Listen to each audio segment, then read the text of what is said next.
सन 1935 की कड़कड़ाती सर्दी थी। रात का आखिरी पहर था। फज्र की आजान में अभी वक्त था। हवेली में ऐसा सन्नाटा था कि पुरानी छत पर बैठे कबूतरों के पर फड़फड़ाने की आवाज भी धमाके जैसी लगती। रुकैया की आंख अचानक खुली। कमरे में उसके शौहर गहरी नींद में थे। उनकी सांसों से ठंड के मारे धुआं निकल रहा था। रुकैया ने चादर कंधे पर ली और वुजू के लिए आंगन में आई। हवेली के बीचों बीच वो पुराना जामुन का दरख्त खड़ा था। कहते हैं वो दरख्त हवेली से भी पुराना था। रुकैया ने जैसे ही पंप चलाया, उसकी नजर धुंध में खड़े एक लंबे शख्स पर पड़ी। सफेद कुर्ता, सर झुकाए, वो शख्स बिल्कुल साकिन यानी स्टिफ खड़ा था। रुकैया ने पूछा, कौन है? मगर कोई जवाब नहीं मिला। हवा का एक झोंका आया और वो साया धुंध में ऐसे घुला जैसे कभी था ही नहीं। रुकैया की शादी बड़े ठाठ बाट से हुई थी।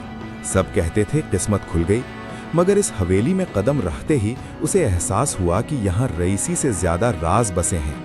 पहली ही रात उसकी सास ने हिदायत दी थी, बेटा आंगन के जामुन के पेड़ के पास रात में मत जाना। रुकैया ने वजह पूछी तो उन्होंने बात टाल दी।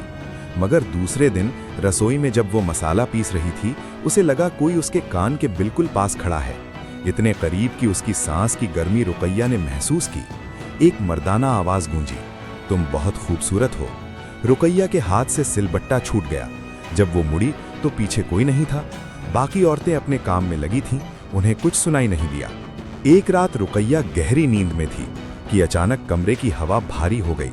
उसने आंख खोली तो चारपाई के कोने पर एक शख्स बैठा था।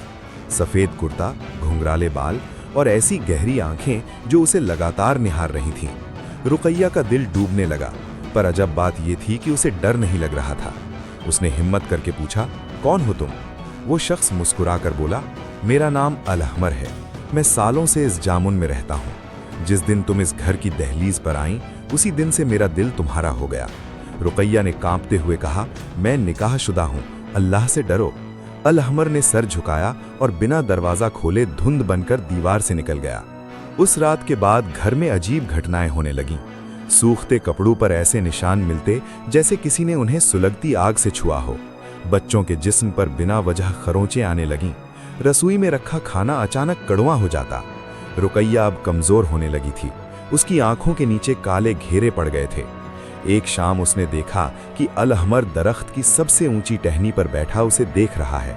रुकैया ने अपने शौहर को सब सच बता दिया। पहले तो उन्होंने वहम समझा, मगर उसी रात जब पूरे घर ने आंगन की भारी जंजीर को खनकते सुना और हवा में जामुन के पत्तों की तेज सरसराहट सुनी, तो सबकी रूह कांप गई। अगली सुबह एक बड़े मौलवी साहब को बुलाया गया। उन्होंने हवेली में कदम रखते ही कहा, इस दरख्त में एक बहुत पुराना और आला नस्ल का बशिंदा है और वो इस लड़की का आशिक बन चुका है। मौलवी साहब ने इलाज शुरू किया। रुकैया को एक कमरे में महदूद कर दिया गया। दिन रात तिलावत होने लगी। जब भी मौलवी साहब आयतें पढ़ते, रुकैया को कमरे में अल अहमर की चीखें सुनाई देती, इन्हें रोको, मैं तुम्हें छोड़कर नहीं जाऊंगा। एक रात अल अहमर कमरे में आया। उसके चेहरे पर अब गुस्सा नहीं, दर्द था। उसने कहा, मैं तुम्हें नुकसान नहीं देना चाहता, बस अपने साथ ले जाना चाहता हूँ, मेरे साथ चलो। रुकैया ने रोते हुए आयतल कुर्सी पढ़नी शुरू की और वो तड़प कर गायब हो गया। इलाज के 90 दिन पूरे होने वाले थे। एक रात पूरी हवेली ने ऐसी दर्द भरी चीख सुनी जैसे किसी का सब कुछ छिन गया हो। फज्र के वक्त जब सब आंगन में आए तो जामुन की एक बहुत पुरानी टहनी टूटकर गिरी थी और नीचे की मिट्टी गीली थी, जैसे वहां खड़े होकर कोई घंटों रोया हो। मौलवी साहब ने मशवरा दिया कि अब ये हवेली छोड़ दो। जब रुकैया घर से निकल रही थी तो वो जामुन के पेड़ के पास गई और धीरे से बोली, अगर तुम्हारी मोहब्बत सच्ची थी तो अब मुझे सुकून से जीने दो। हवा का एक झोंका आया और कुछ सूखे पत्ते उसके कदमों में गिर गए। रुकैया दूसरे शहर चली गई, जहां उसने एक नई जिंदगी शुरू की।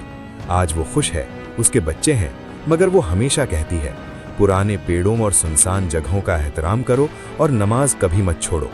कहते हैं वो हवेली आज भी वहां है और जामुन के उस पेड़ की टहनियां आज भी बिना हवा के हिलती हैं, जैसे कोई आज भी वहां किसी का इंतजार कर रहा हो। ये कहानी आपको कैसी लगी? अगर आपको ये कहानी पसंद आई हो तो लाइक करें और अपने दोस्तों के साथ शेयर करें। अगर आप इसका दूसरा भाग सुनना चाहते हैं तो कमेंट में लिखें पार्ट 2।